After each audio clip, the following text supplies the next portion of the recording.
आओ।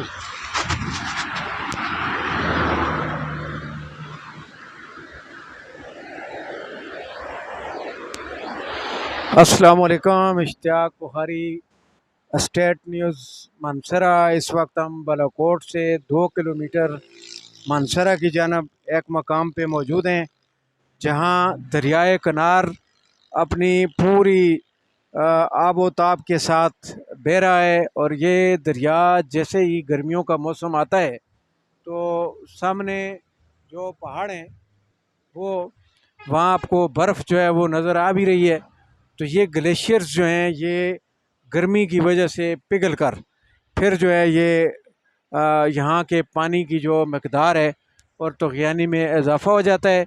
अभी रमज़ानुल मुबारक है, और जैसे ही रमज़ानुल मुबारक का महीना जो है वो अपने एंड पे आएगा और ईद का, तो यहाँ स्याहों का एक हजूम जो है वो यहाँ उमड़ आता है।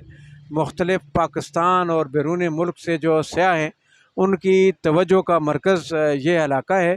और ये सामने जो रोड जा रहा है ये बालाकोट यहाँ से 2 किलोमीटर 3 के फासले पर है।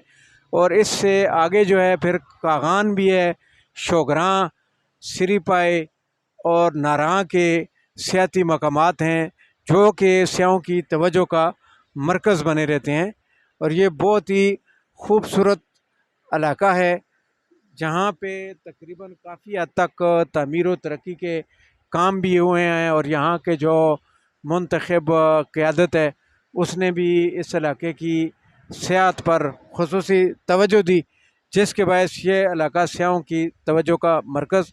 तो यहाँ सियाहत के फ़रोग़ की वजह से तकरीबन हज़ारों अफराद जो हैं उनको आने वाले दिनों में रोज़गार जो है वो मिल जाता है। और गुज़श्ता अरसा में कोरोना की वजह से जो है कारोबार जो हैं वो मुतासर भी हुए हैं। कोरोना की वजह से कारोबार जो हैं वो मुतासर भी हुए हैं, लेकिन काफ़ी हद तक बेहतर जो कारोबार हैं वो होते भी हैं यहाँ।